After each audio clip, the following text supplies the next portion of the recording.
Assalamualaikum warahmatullahi wabarakatuh. Perkenalkan nama saya Aulia Desti Mardika Putri dengan NIM 7211419163 dari jurusan Akuntansi Fakultas Ekonomi Universitas Negeri Semarang. Pada kesempatan kali ini, saya akan menjelaskan bab ke-11 dari Sistem Informasi Manajemen, yaitu sistem mendukung pengambilan keputusan. Yang pertama yang akan kita bahas adalah pemecahan masalah dan pembuatan keputusan. Pemecahan masalah atau problem solving terdiri atas respon terhadap hal yang berlaku dengan baik serta terhadap hal yang berjalan dengan buruk dengan cara mendefinisikan masalah.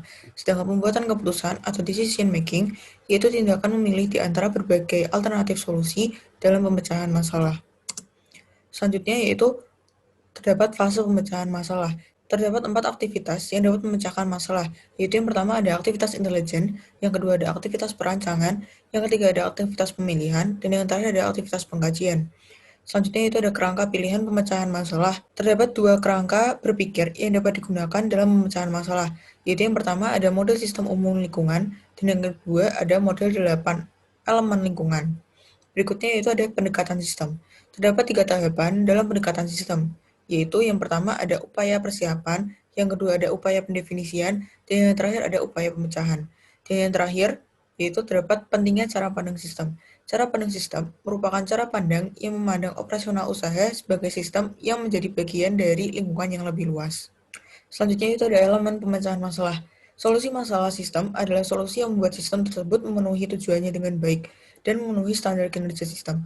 Standar ini menggambarkan dengan situasi yang diinginkan atau desired state, dan manajer di sini harus memiliki informasi yang menggambarkan pada saat ini atau current state. Tanggung jawab manajer adalah mengidentifikasikan solusi alternatif yang selalu ada. Ini merupakan salah satu langkah dari proses penyelesaian masalah di mana komputer tidak terlalu banyak membantu. Setelah alternatif diidentifikasi, sistem informasi dapat digunakan untuk mengevaluasinya. Evaluasi ini harus mempertimbangkan batasan atau constraint yang baik dari internal atau yang disebut dengan batasan internal maupun lingkungan atau yang biasa disebut dengan batasan lingkungan. Selanjutnya itu ada memilih solusi yang terbaik. Terdapat 3 pendekatan dalam memilih solusi yang terbaik. Itu ada pertama ada analisis. Analisis merupakan evaluasi pilihan secara sistematis. Yang kedua ada penilaian. Penilaian merupakan proses pemikiran yang dilakukan oleh seorang manajer. Dan yang terakhir ada penawaran. Penawaran merupakan negosiasi antara beberapa manajer. Berikutnya yaitu ada struktur permasalahan. Terdapat 3 tipe dalam permasalahan. Yang pertama ada masalah terstruktur, yaitu masalah yang terdiri atas unsur dan hubungan antara berbagai elemen, yang biasanya dapat dipecahkan oleh pemecah masalah tersebut. Yang kedua yaitu ada masalah yang tidak terstruktur, merupakan masalah yang tidak memiliki elemen atau hubungan antar elemen. Biasanya masalah ini dapat dipecahkan oleh pemecah masalah tersebut, maupun ada beberapa yang tidak dapat dipecahkan. Yang terakhir ada masalah semi-struktur. Masalah semi-struktur merupakan masalah yang terdiri atas berbagai elemen yang dipahami oleh pemecah masalah, dan juga terdapat beberapa yang tidak dipahami. Selanjutnya itu ada jenis keputusan. Terdapat 2 jenis keputusan, yaitu yang pertama ada keputusan program atau program decision. Keputusan program merupakan keputusan yang bersifat repetitif dan rutin dalam hal prosedur tertentu yang ditanganinya. Yang kedua ada keputusan yang tidak terprogram atau non-programmer decision. Merupakan keputusan yang bersifat baru atau tidak terstruktur dan penuh konsekuensi.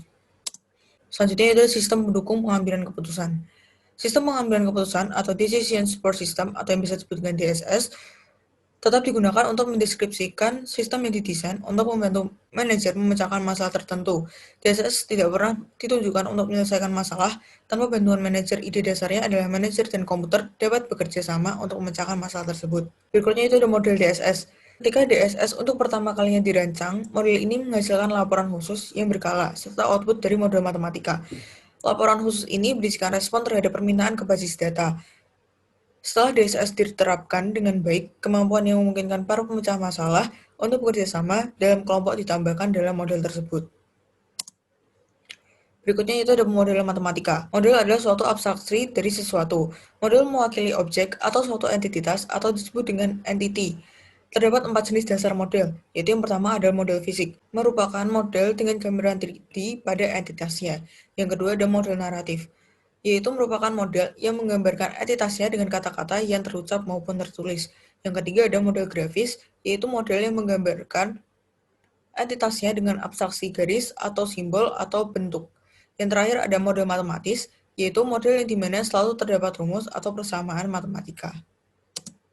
Berikutnya itu penggunaan model. Ada keempat jenis model tersebut memberikan pemahaman dan memfasilitasi komunikasi. Selain itu, model matematis memiliki kemampuan prediktif, yaitu yang pertama ada memberikan pengertian, yang kedua ada memfasilitasi komunikasi, yang ketiga ada memprediksi masa depan. Selanjutnya itu ada kelas model matematis. Model matematis dapat diklasifikasikan menjadi 3 kelas. Yang pertama yaitu ada model statis atau dinamis, yang kedua ada model probabilitas atau deterministik, yang ketiga ada model optimisasi atau suboptimisasi. Berikutnya itu ada simulasi. Simulasi terjadi dalam skenario tertentu dan memprediksi dampak keputusan orang yang memecahkan masalah tersebut. Selanjutnya yaitu ada contoh pemodelan. Eksekutif perusahaan dapat menggunakan model matematis untuk membuat beberapa keputusan kunci. Para eksekutif dapat menyimulasikan dampak dari yang pertama ada harga produk, yang kedua ada jumlah investasi pabrik yang dibutuhkan, yang ketiga ada jumlah diinvestasikan dalam aktivitas pemasaran, dan yang terakhir ada jumlah yang diinvestasikan. Terdapat kelebihan dan kelemahan dalam pemodelan. Yang pertama ada kelebihan pemodelan. Manajer yang menggunakan model matematika bisa mendapatkan manfaat melalui hal-hal ini. Yang pertama ada proses pemodelan dapat menjadi pengalaman belajar. Yang kedua ada kecepatan proses simulasi memungkinkan sejumlah besar alternatif dapat dipertimbangkan. Sedangkan kelemahan dalam modelan yaitu adalah yang pertama ada kesulitan untuk membuat model sistem bisnis yang akan menghasilkan model yang tidak mencakup semua pengaruh terhadap entitas. Yang kedua ada kemampuan matematis tingkat tinggi dibutuhkan untuk merancang model yang lebih kompleks. Selain itu, kemampuan semacam ini juga diperlukan untuk menginterpretasikan output dengan baik. Berikutnya yaitu ada pemodelan matematika menggunakan lembar kerja elektronik. Terobosan teknologi memungkinkan para pemecah persoalan untuk menyusun model matematika dan tidak hanya mengendalikan spesialis informasi atau ilmuwan pada lembar kerja elektronik. Sebelum adanya lembar kerja elektronik atau spreadsheet, model matematika diprogram dalam bahasa pemrograman teknis yang berada di luar kompetensi para pemecah masalah yang tidak memiliki latar belakang komputer.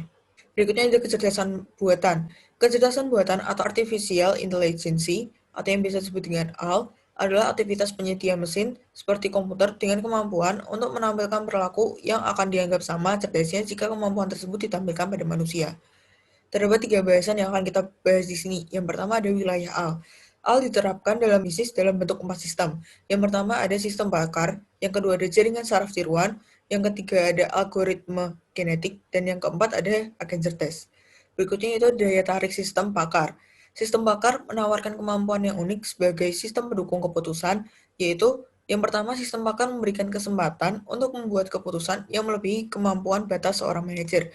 Yang kedua, sistem bakar tersebut dapat menjelaskan alasannya hingga menuju ke suatu keputusan. Berikutnya yaitu ada konfigurasi sistem bakar. Sistem bakar terdiri atas 4 sistem utama, yaitu yang pertama ada antarmuka pengguna, yang kedua ada basis pengetahuan, yang ketiga ada mesin antarmuka, dan yang terakhir ada mesin pengembangan. Berikutnya yaitu ada konsep GDSS, Sistem Pengambilan Keputusan Kelompok atau Group Decision Support System atau yang biasa disingkat dengan GDSS adalah sistem berbasis komputer yang membantu sekelompok orang melakukan tugas untuk mencapai tujuan yang sama dan memberikan antarmuka untuk digunakan bersama. Berikutnya yaitu adalah letak lingkungan GDSS. GDSS membantu pemecahan masalah dengan cara menyediakan lokasi yang kondusif untuk berkomunikasi.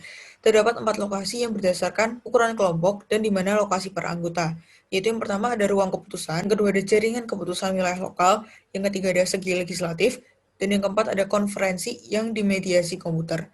Dalam 4 lokasi ini, masing-masing mempunyai 4 fungsi yang berbeda. Sekian dari saya, maaf jika banyak kesalahan. Wassalamualaikum warahmatullahi wabarakatuh.